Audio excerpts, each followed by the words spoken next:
Transgender. Terus, itu transgender itu kenapa alasan dia mengizinkan karena di Islam tidak pernah, kalau menurut dia tidak pernah dilarang. Itu adalah orang-orang yang menginginkan penerapan Islam secara total. Itu sekitar 16%. Beliau alumni. Bukan alumni. Tapi berarti kalau dari contoh lu itu di tempat-tempat yang dipisah cowok ceweknya. Iya. Selalu Karena ya? lebih. Jadi gini Miss.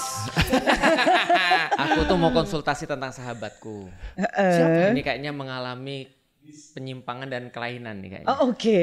Oh, kalau itu nggak usah konsultasi. Doi udah tahu dari dulu. Salah gue ngomong ya. Kayaknya gue yang diagnosa nih, jangan-jangan. Gue mau gimmick. Doi udah tahu dari dulu. Oke, jadi ketemu lagi di Learning by Talking. Lagi-lagi bersama Felix Xiao. Kayaknya banyak banget ya Ustadz Felix udah. Learning Banyak by ya? Fasting 5. Oh gitu ya. Learning by Talking 2. Yang masih muncul berapa? Apa? Yang masih muncul berapa? Yang masih muncul. Muncul semua kok. Muncul semua. Kok. Oh, Sudah tidak ada yang di private. Oke, udah sempat nggak ada lagi. takut-takut Oh kan. iya, bagus. Setelah nggak di private malah naik jadi 3,5 juta. Wow, Sama beliau. epic sekali. Iya, padahal sempat di private kayak 2 bulan gitu loh itu video. Kenapa? Adalah isu-isu dunia yang ini yang mengerikan. Gitu. Kayak kita private gaul dulu deh. gue. Ya, ada.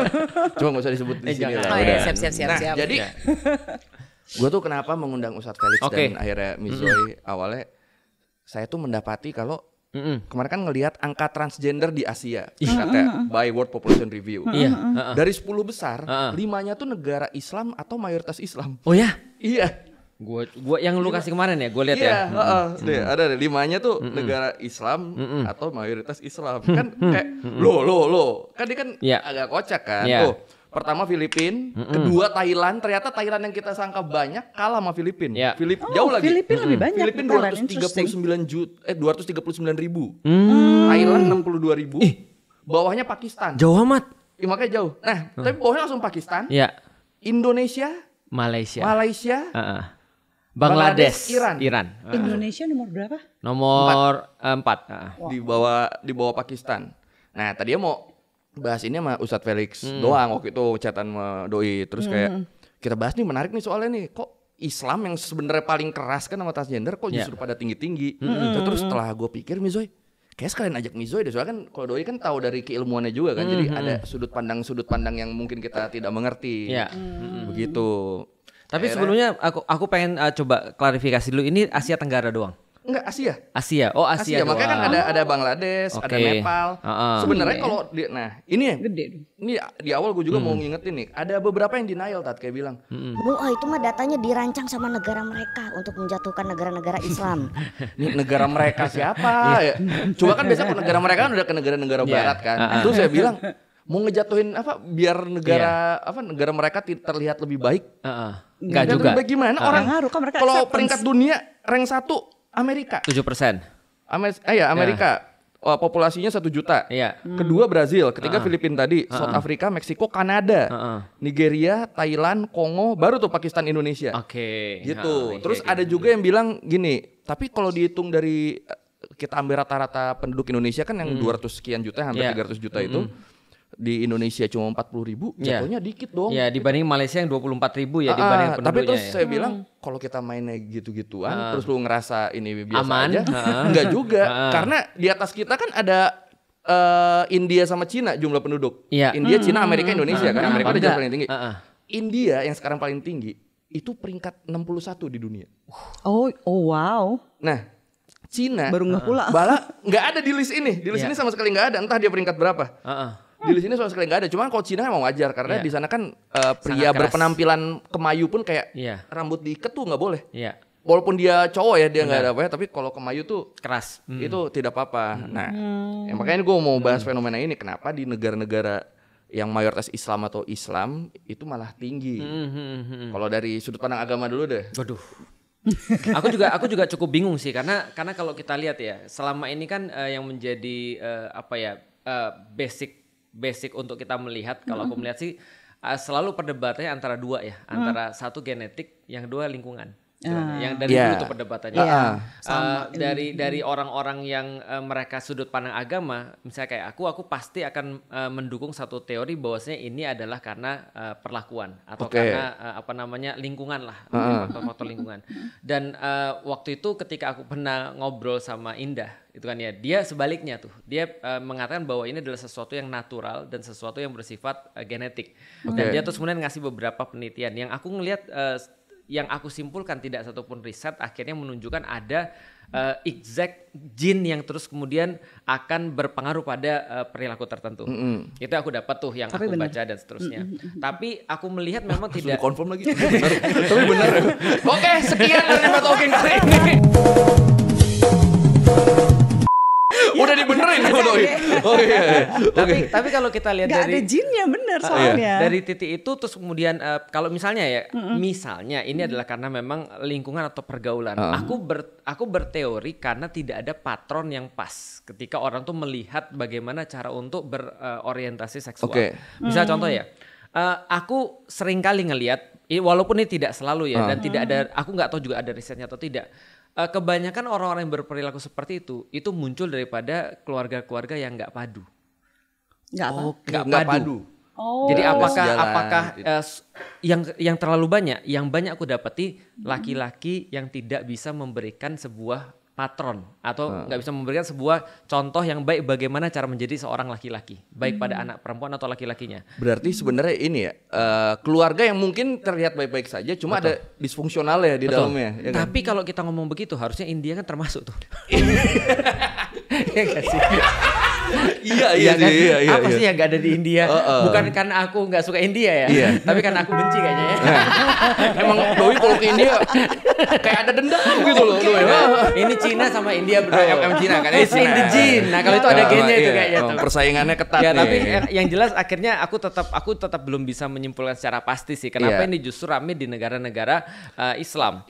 Artinya kalau ini bertentangan dalam segala macam, bertentangan dari sisi agama maupun dari tidak agama. Karena coba kita lihat ya, kalau ada orang bilang bahwa Islam selama ini adalah mengekang orang, ternyata justru banyak nih yang liberal nih. Itu ya kan? Itu iya. Bahkan ada, nanti kita bahas nih, Iran tuh faktanya menarik banget. Bener. Kenapa Iran? Iran kan tadi kan masuk di list kan dia kan, ada di 10 besar Asia kan. Kan saya bingung ya. Surprisingly. Ternyata Iran tuh kalau nggak salah di tahun 1987 ada fatwa langsung dari Khomeini. Yang mengizinkan operasi kelamin. Karena lebih dulu dia daripada Thailand. Apa? Iya. Jadi gini, kalau logika di sana adalah sesama jenis kan dilarang kan. Jadi sama pemerintah bahkan disubsidi ganti kelamin. Boleh jadi. Sebagai jalan keluar agar tidak sesama jenis. Jadi beda jenis ya. Iya jadi beda kan karena kalau jadi beda jenis sih. Kan? Akhirnya gitu. Nah, dari situ akhirnya jadi didorong tuh bahkan disubsidi sama pemerintah. Dinormalisasi Iya, terus sebenarnya. bahkan ada dokumenternya dari Human Rights Watch tahun 2010. Kemarin gue coba nonton tuh, Miss. Itu bahkan jadi pada dipaksa, Miss. Yang ketahuan, oh nih gay nih gue. Orang gue langsung. Padahal dia nggak mau. Akhirnya dipaksa dan itu jadi masalah sendiri kan. Padahal di barat ini dilihat bahwa negara kayak Iran tuh adalah mengekang. Iya, tapi sebenarnya ternyata banyak fakta, gue yakin banyak orang yang nggak tahu juga nih karena kaget juga. Jadi di sana gay tidak boleh, transgender didorong oleh pemerintah. Tapi sebenarnya kalau dari seksologi kan gay sama transgender tuh dua hal yang berbeda banget. Betul. Bingung gitu maksud gue. Jadi kayak gini, sebenarnya menurut gue ya istilah LGBT aja dipolitisi. Karena kalau jadi bingung nih otak gue gini. Karena kalau kita kan punya DSM, Diagnostic Statistical Manual for Mental Disorder yang kelima TR ya sekarang. Itu adalah kayak primbon gitu ya. Jadi kitab sucinya para psikolog lah ya. Thank you karena yang ngomong Ustadz ya jangan menghujat gue. Saya pernah ngomong gitu terus diomelin sejuta. Lah kan memang gitu kan. Enak aja kitab suci. Mamangnya gak pernah kenal Al-Quran. Ini loh, orang kalau ngomong kitab suci tuh kalau ditulis ada tanda kutipnya gitu loh maksudnya. Kan rujukan gitu loh maksudnya. Emang kadang terlalu harfiah orang kalau ngerap apa tuh. Kitab suci Al-Quran gak bisa main. Asli dimaki-maki gue cuma ngomong begitu tuh kayak. Jadi itu makanya gue bilang primbon. Itu kayak bener-bener gini kan kayak our Bible, kitab suci banget gitu ya. Dimana semua diagnosa dari situ gitu kan di seluruh dunia. Kenapa ya? Supaya kalau misalnya si Koi didiagnosa apalah cacing nangka gitu ya karena nggak bisa diem gitu ya di Timbuktu, dia mungkin di belahan dunia lain juga dengan simptom-simptom yang sama pasti dia juga akan didiagnosa hal yang sama gitu. Nah di situ kalau dari sejarahnya tahun 1977 I guess dari DSM yang kedua itu mau ke DSM yang ketiga itu perubahan paling besar sepanjang sejarah kolokium psikologi dan psikiatri karena di DSM yang kedua masih didiagnosa sebagai masih masuk tuh hampir sama dengan si siapa sih namanya dengan transgender gitu ya. Kenapa? Karena di situ mereka itu lebih terganggunya itu karena ketidaknyamanan terhadap pilihan orientasi seksualnya gitu, bukan orientasi seksualnya sendiri gitu. Nah begitu dari DSM-2 masih didiagnosa gangguan gitu, bahkan penyimpangan, begitu masuk DSM-3 kan clear semua, jadi sembuh karena di DSM-3 dikeluarin, yang dimasukin gender dysphoria, ya dalam perjalanannya sekarang jadi gender dysphoria itu adalah transgender. Dan transgender itu berbeda dengan transseksual. Karena transgender itu adalah mereka yang merasa terlahir di tubuh yang salah. Gitu. Karena saya terlahir di tubuh yang salah gitu ya.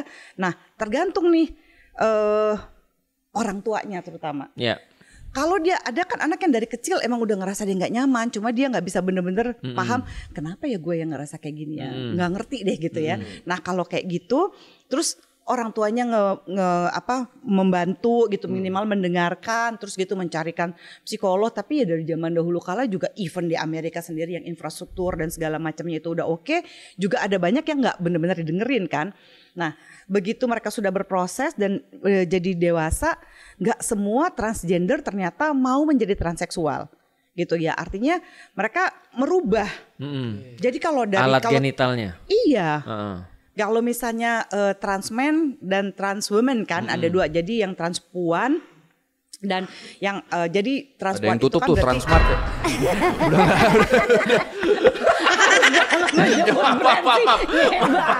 Itu perubahan finansial ya. Perubahan finansial beda-beda.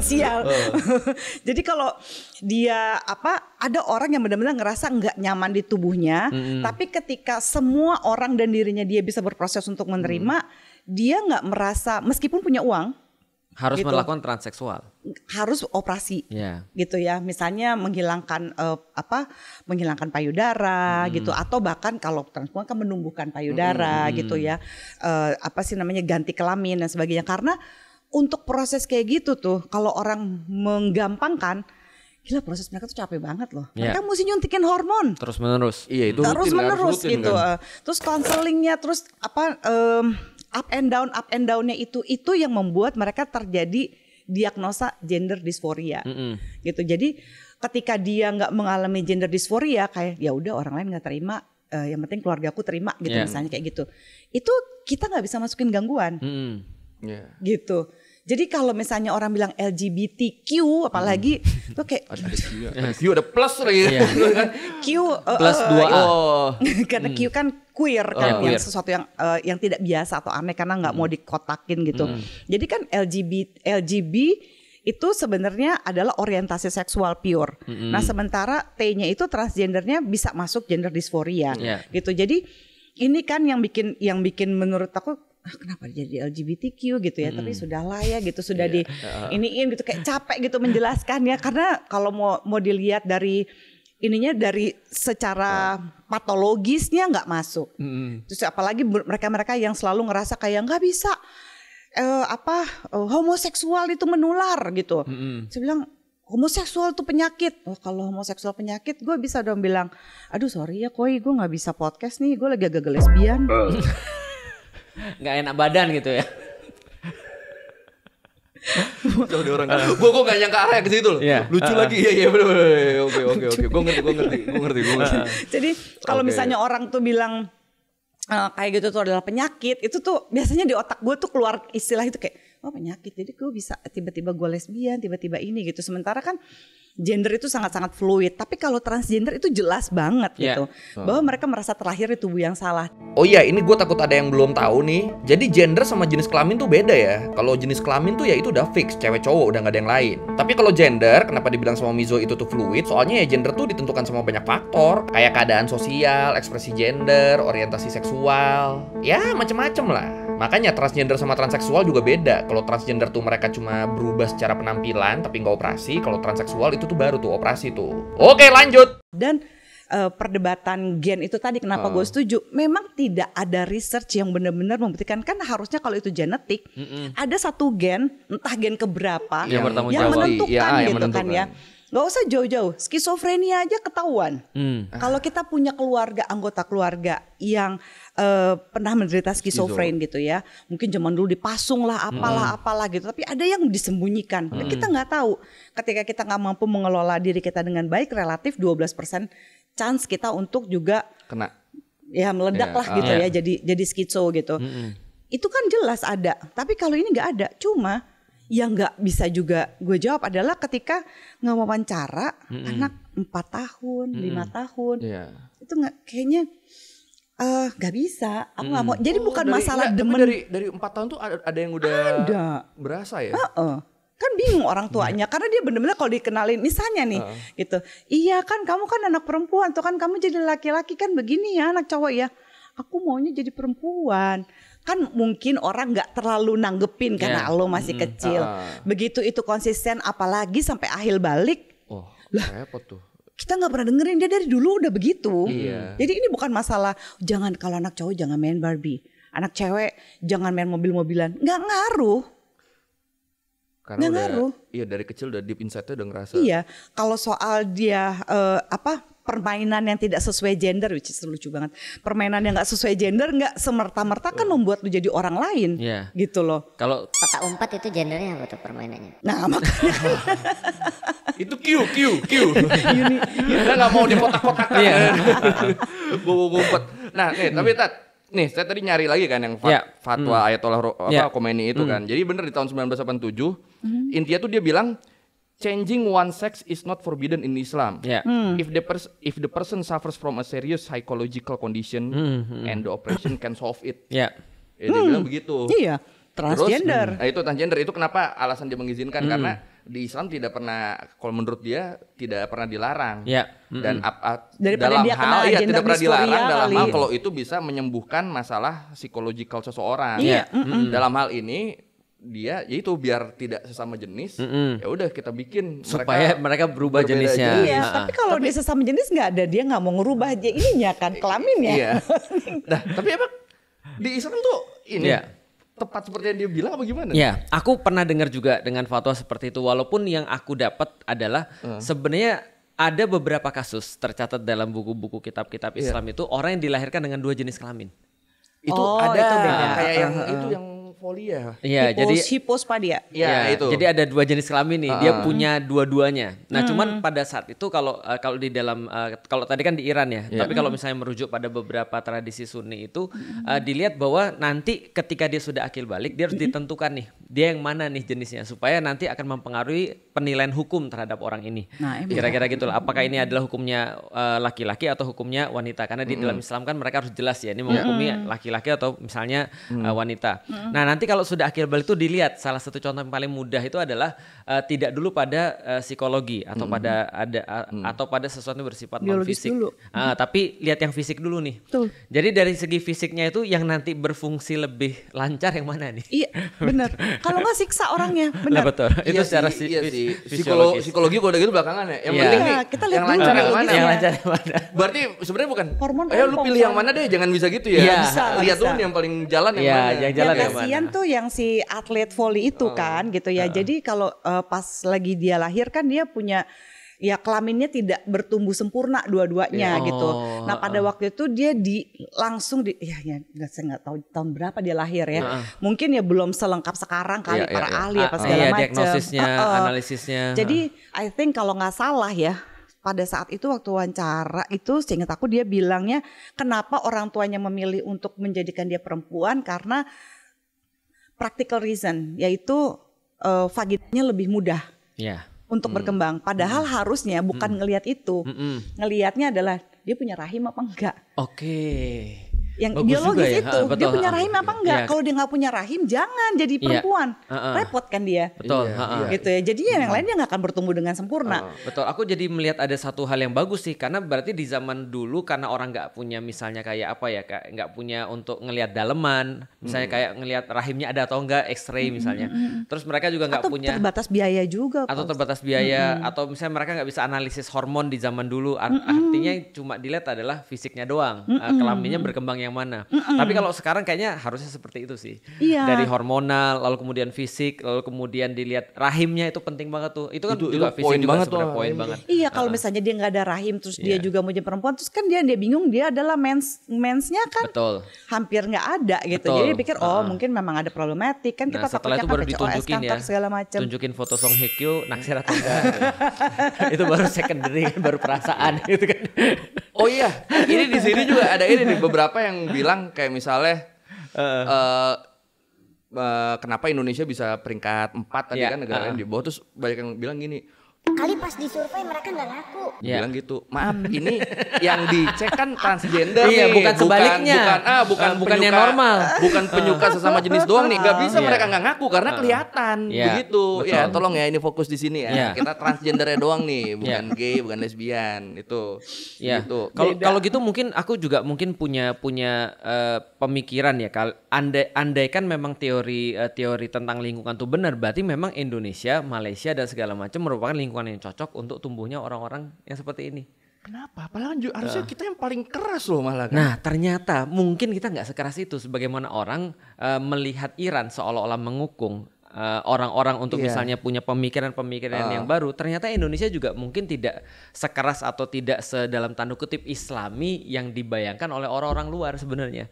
Mungkin mungkin riset berikutnya harus dilihat berapa persen sih orang-orang Indonesia yang benar-benar Islami sebenarnya.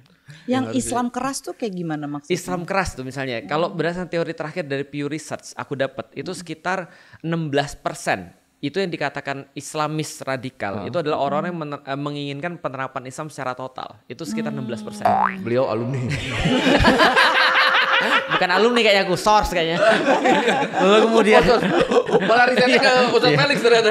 nah, dan terus sekitar 16% menolak sebenarnya. Jadi yang benar-benar liberal tulen itu sekitar 16%. Oke. Sementara sisanya seperti biasa ya, berarti sekitar 30% ya. Berarti 66% lah. 66% adalah sebenarnya mereka yang sebenarnya nggak ngerti apa-apa, seperti kayak masa mengambang kira-kira seperti itu. Itu penelitian terakhir sih. Jadi aku juga nggak bisa ngerti, tapi kalau pemikiran itu benar, harusnya memang fokusnya pada interaksi-interaksi apa yang akhirnya membuat seperti itu. Seperti sebenarnya. Contoh misalnya ya, contoh kayak gini nih. Menarik nih kayak gini. Pertanyaan sederhana. Islam jelas misalnya melarang tentang perilaku-perilaku seperti ini misalnya. Tapi pertanyaannya, ada nggak di pesantren kasus-kasus kayak gini? Tahu Banyak. saya banyak. Bener. Tapi orang nggak mau bahas kan? Iya. Dan yang ketika kalau kita bahas seolah-olah kita mengaitkan antara praktek Islam dengan suatu hal yang buruk. Oh, bukan, itu dua hal yang berbeda. Betul. Padahal sesuatu hal yang berbeda. Tapi faktanya Miss, sekarang kalau kita ngomong dengan yang kayak begini, kita seolah-olah dianggap menjelekan Islam. Padahal sebenarnya yang kita bahas bukan Islamnya, tapi sebuah fenomena yang ada di situ. Iya. Contoh misalnya kayak gini kita bahas. Di dalam Islam ada sebuah aturan antara laki-laki dan perempuan itu dipisah. Iya. Aktivitasnya karena termasuk pendidikan gender adalah memberikan laki-laki sebagai pendidikan laki-laki untuk jadi gentle, sedangkan perempuan dikasih pendidikan perempuan. Katolik juga begitu kan? Sama betul. Sekolahku dulu di Palembang dipisah. Iya. Ada Saverius untuk perempuan, Iya. Saverius 6 namanya gitu kan ya. Oh iya. Dan ada khusus untuk laki-laki. Nah itu juga Iya Ustadz kan, Felix di sini kan- alumni dari sekolahnya, alumni dari agamanya tuh. Double alumni tuh. Nah, tapi Di sini juga gitu, Tarakanita, Pagudi Luhur, dipisah. kan Iya, dipisah kan, Nah, homogen. dan pada faktanya ketika dipisah itu ternyata menimbulkan satu problematika yang baru. Sama seperti ketika mohon maaf misalnya tidak menutup kemungkinan ketika kayak di seminari ataupun segala macamnya betul. di sekolah-sekolah yang mereka tidak mencampurkan, akhirnya orientasi Homogen. seksualnya jadi mungkin karena nggak punya pilihan kali ya. Nah, Ih. kalau kita di seksologi, kita membagi itu tuh. Gimana, Ustadz. gimana, Kita misal? membaginya misalnya MSM, male MSM. having sex with male. Oke. Jadi mereka having sekalipun nggak necessarily kita bisa langsung menyebut dia sebagai gay atau bagian dari homoseksual. Oh, sekedar pelampiasan. Enggak juga, bisa jadi bukan cuma sekedar pelampiasan ya, bisa jadi gini, karena seksualitas itu kan sangat-sangat fluid. Oke. Ya. Jadi jadi ekspresi seksual itu mengandung 3 hal. Ya, ekspresi seksual itu mengandung 1 identitas seksual. Itu berarti kan tentang apa yang Ada di pikiran. aku pikir, how I perceive myself gitu. Terus yang kedua orientasi seksual, sama siapa gue jatuh cinta, gitu. Terus yang ketiga adalah biological sex, genital lo apa, gitu. Nah, kesinkronan 3 hal ini yang membuat ekspresi seksual kita jadi sehat. Yang repot adalah dianya gay, ekspresi seksualnya hetero. Itu kayaknya cara mudah untuk jadi normal. cara sulit untuk jadi normal. Gue pengen normal, tapi gue pengen muter. Iya gitu. Kan ada yang maksa-maksain lah gitu kayak gitu-gitu. Nah kalau misalnya MSM ya, male with male gitu, atau misalnya melakukan kontak-kontak seksual seperti itu bisa terjadi di mana? Penjara. Ya. Pesantren, seminari, ya dan banyak-banyak tempat lainnya. Jadi ini bukan masalah soal agama. Jadi kadang-kadang juga kalau dari ketersediaan. contoh lu tuh di tempat-tempat yang dipisah cowok ceweknya. Iya, karena lebih mudah gitu. Nggak punya pilihan kali ya? Nggak punya pilihan, terus dia gitu kelihatannya lebih aman gitu ya untuk ekspresi seksual. Tapi dari situ kan nggak necessarily dia bisa kita label sebagai gay atau sebagai lesbian gitu, or biseksual. Karena ini kan ada 3 hal nih. Dia mau identifikasinya apa gitu, orientasinya apa. Kan agak susah mau jujur di sini. Itu efeknya belum tentu penyebabnya. Iya. Artinya penyebabnya harus dilihat dulu lagi. Apa? Bagian yang mana gitu ya. Bahkan ada relatif lebih banyak ya. Kan kita tuh ada ini ya, terapi yang untuk mengkonfirmasi gitu ya. Terapi untuk mengkonfirmasi, tapi ini benar-benar terbuka, bukan untuk mendeteksi, mengkonfirmasi kayaknya gimana sih kenyamanannya, which is prosesnya panjang banget ya gitu. Nah di situ seringkali aku lihat, ada beberapa waktu kecilnya pernah dilecehkan. Ya. Ini makanya penting kenapa kita mesti memberikan seks edukasi bukan hanya pada mereka supaya mencegah, tapi kan gini, gimana caranya mencegah terjadinya pelecehan? Iya, make sure jangan jadi pelaku. Biasanya mereka itu juga adalah korban dulu-dulunya yang nggak benar mendapat penanganan dengan baik, gitu. Nah, ketika nggak mendapat penanganan dengan baik, apakah ekspresi seksual mereka itu benar-benar yang mereka mau, atau mereka mencoba empowering dirinya mereka secara seksual? Kayak gini, itu bukan tentang nafsu, itu tentang gue mau menguasai lo di hal yang paling memalukan dan paling hakiki dalam lo. Ya apa ya gue makanya gue bersyukur, bukan bersyukur ya, nggak enak banget bilangnya. Gue mungkin ya agak lega ketika tahu si Reinhard Sinaga di UK, itu kejadiannya di UK bukan di Indonesia. Kalau enggak mungkin ada 200 laki-laki udah mau bunuh diri tuh kalau di sini. Masa lo laki diperkosa? Mana bisa lo kayak gini? Lah, itu happen. Gila harga ini dan mau ngelaporkan thanksin. Dan ada potensi mereka jadi pelaku ke depannya, karena mereka korban kalau pakai yang tadi, iya kan? Kan banyak yang shock pas lagi dikasih tahu bahwa dia korban karena ada di videonya kan. Dan itu kerjanya polisi, psikolog itu diem semua. Pers juga gak boleh ngumumin sampai dia udah mau disidang, udah selesai disidang baru boleh diumumin. Kalau di sini baru juga kejadian berapa lama udah disebar-sebarin oleh oknum polisi, oleh oknum ini, oknum. Aduh gila, kasihan banget. Nah kayak gini-gini kan, apakah necessarily mereka sebenarnya pengen ekspresi seksualnya menjadi seorang homoseksual atau ini bukan membela ya, cuma mau ngasih tahu bahwa ada loh yang kayak gini. Jadi mau gimana ya, bukannya kita nggak bisa mendefinisikan, oh iya lo suka laki lo emang gay banget loh, oh gila lo lesbian banget loh. Nah menunjuknya ke sini, kan nggak mungkin ke sini. Oh iya juga sih. Oh iya contoh. Tapi ada katanya ada yang bilang rasionya 1/3 itu ada referensinya nggak ya? Enggak. Kalau misalnya contoh kayak misalnya kalau 1 orang misalnya melakukan itu bisa rasionya nyebarin ke 3 orang gitu. Nggak necessarily kayak begitu. Nggak harus begitu ya. Tapi memang gitu. betul kalau misalnya contoh misalnya kayak ada kekerasan apapun lah ya, kekerasan seksual ataupun pelecehan seksual, itu yang menjadi korban itu nanti akan berpotensi untuk menjadi pelaku lagi. Itu berarti ada referensinya. Ada referensinya. Gitu.